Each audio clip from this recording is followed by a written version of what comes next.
Hello, dear friends. Hope to be fine, to be healthy, wealthy, all of you. Friends, welcome back to Hope English Academy. Friends, today we have the 25th lesson of Beginner 1 class. And in this lesson, I'm going to teach you the last three kinds of pronoun. So, guys, if you want to learn English with me and if you're new on my YouTube channel, don't forget to subscribe my YouTube channel and press the bell icon to get my all new videos notification. Assalamu alaikum warahmatullahi wabarakatuh. ملګري زر بیا د هر کله یو په هوپ انګلیش اکیډمي کې هیله ده چې روغ جوړ د صحت عافیت جامې به مو پر تن اوسیږي. ملګرو لکه څنګه چې موږ تاسو په بګنر 1 کلاس کې د پروناون برخې شروع کړې وې، نو نن موږ تاسو درې اخرنۍ برخې وایو چې نور به پروناون پای ته رسیږي او بیا به موږ تاسو په اډجکټیو یا موږ تاسو په پښتو کې صفات ورته وایو. په دې باندې به خبرې اترې کوو. نو ملګرو که چېرته غواړئ زموږ سره انګلیسي ژبه زده کړئ، زموږ یوټیوب چینل درسره سبسکرایب کړئ تر څو پرې زموږ له نوې ویډیوګانو څخه خبر شئ. راځو موږ تاسو اول distributive pronouns څه شي؟ distributive pronouns صحیح شو؟ distributive یعنی توزیعي، صحیح شو؟ یو شی توزیع کول، صحیح شو؟ دا مطلب ورکوي. pronouns دا مطلب چې ضمیرونه، نو موږ تاسو په پښتو کې ورته وایو توزیعي ضمیرونه. راځو definition ته. distributive pronouns are used in the place of noun and indicate each person of a number of group. په دغه تعریف کې چې په هر لغت باندې پوه نه شولئ، کولی سئ په کمنټ کې پوښتنه وکړئ، موږ به انشاءالله تاسو ته جوابونه درکوو. راځو په پښتو کې موږ تاسو تعریفوو. تعریف: توزیعي ضمیرونه هغه دي چې د نوم په ځای استعمالیږي او د یو ګروپ په هر شخص یعنی په فرد باندې دلالت کوي.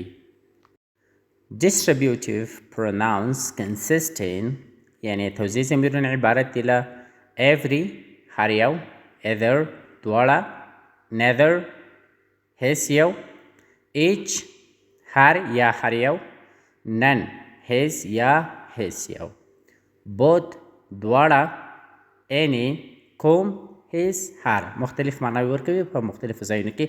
راځو موږ تاسو یو څو اگزامپل زه ورباندې ورکوم. example: each of you is present. each of you is present. مثال: هر یو له تاسو څخه حاضر دی. صحیح شو؟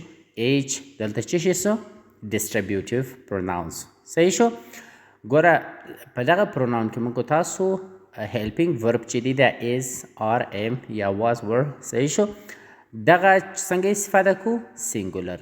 مطلب لکه موږ تاسو وایو is present. هر یو له تاسو څخه یعنی د یو ګروپ څخه په فرد باندې دلالت کوي.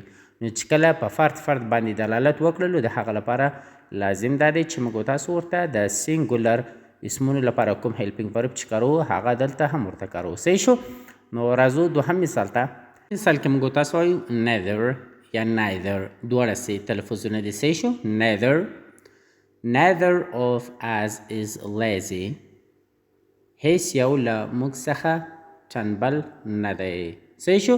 هیڅ یو له موږ څخه یعنی موږ زیات یو، له موږ څخه یو هم ټنبل نه دی. په دغه ټیم کې موږ تاسو له neither څخه استفاده کوو. صحیح شو؟ دریم مثال ته، آخري مثال ته راځو. both must come on time. دواړه باید په وخت راشي. صحیح شو؟ both دواړه must باید کم راشي on time پر وخت باندې.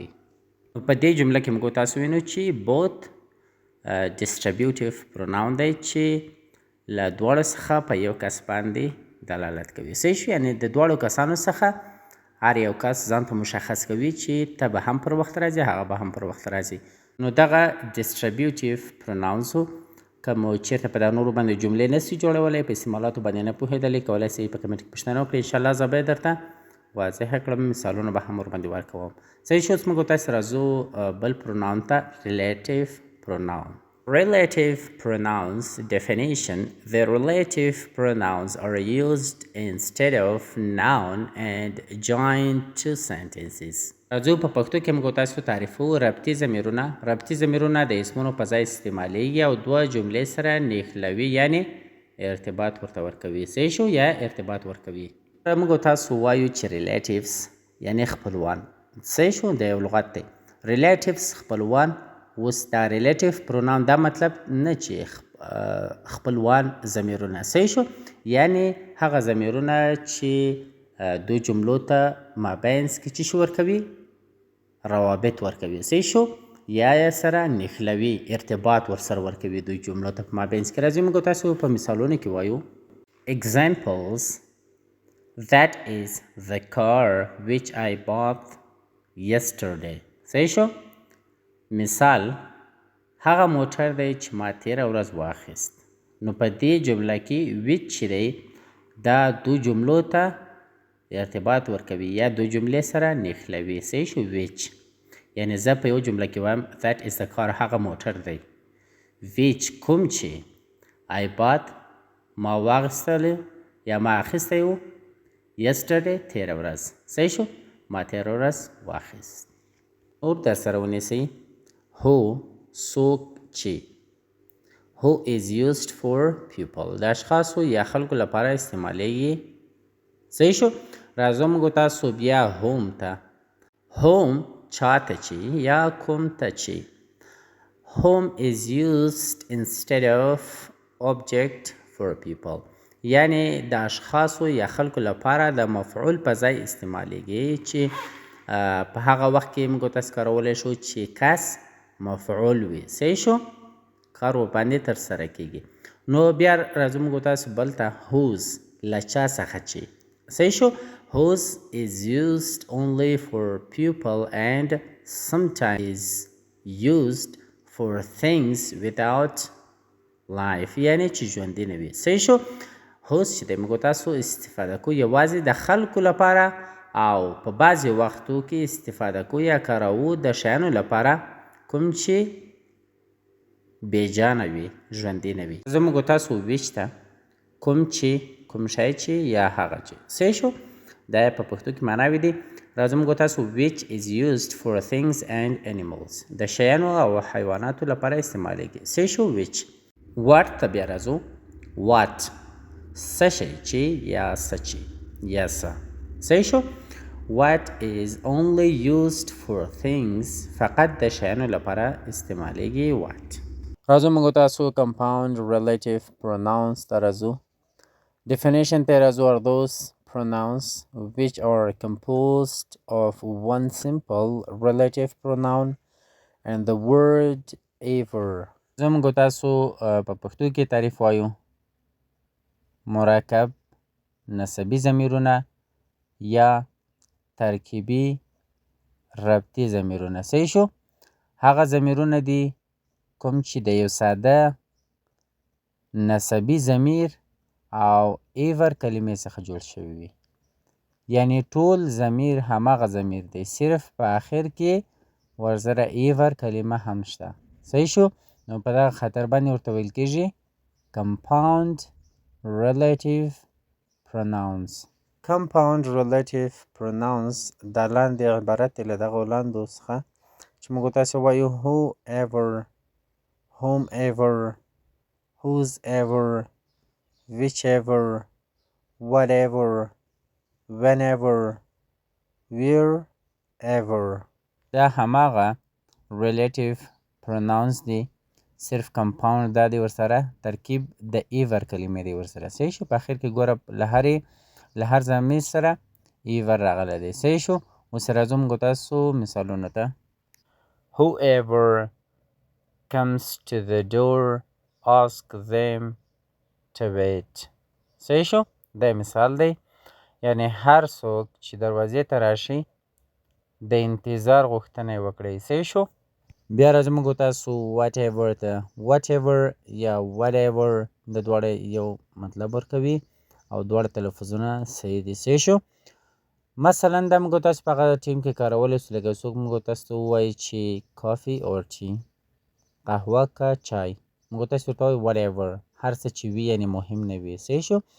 دا مطلب ورکوي. نو په مختلفو ځایونو کې استفاده کولی شو موږ تاسو دغه ضمیرونه. موږ تاسو whoever ته whoever مطلب هر څوک یا ولو که هر څوک. صحیح شو؟ لکه موږ تاسو پښتو کې چې لرو. نو موږ تاسو په جمله کې وایو don't open the door whoever they are. don't open the door دروازه مو ورته خلاصوه یا دروازه مه خلاصوه whoever they are چې هر څوک وي هغوی یا دوی. wherever ته راځو. wherever یعنی هر ځای. wherever you go I will follow you. تاسو چې هر چیرته ولاړ شئ I will follow you زه به تاسو فالو کوم. صحیح شو.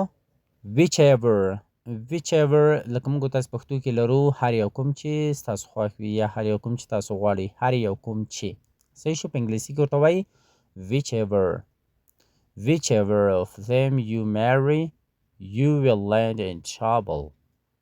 whichever of them you marry له هر کوم یو سره د دوی چې تاسو واده وکړئ you will land in trouble تاسو به په مصیبت اخته شئ. however دا مطلب لکه موږ تاسو پښتو کې وایو که هر څومره هم یا که څه هم. صحیح شو. however much she eats she never gains weight. however much she eats یعنی که هر څومره د انجلۍ خوراک وکړي she never gains weight یعنی هیڅ کله به هم دا چاغه نسی یا به وزن وانخلي. صحیح شو. راځو موږ تاسو اخري یو ته whenever دا مطلب یعنی هر کله سي یا څه وخت چې. صحیح شو. whenever I go to Quetta I try to spend a few days with my friends. whenever I go to Quetta هر کله چې زه کویت ته ولاړم I try to spend a few days with my friends زه هڅه کوم چې تیرې کړم a few days یو څه ورځې with my friends له خپلو ملګرو سره. نو زمونږ ویډیو تر همدې ځایه پورې وه ملګرو. انشاءالله چې له ویډیو څخه به مو څه شی زده کړي وي. که ویډیو څه معلوماتي ویډیو وه نو په کمنټ کې حتما خپل نظر مو زموږ سره شریک کړئ. تر راتلونکو ویډیوګانو مو پر سپیڅلي رب سپارم. ښه وخت، ښې شېبې. الله مو حافظ او ناصر شه.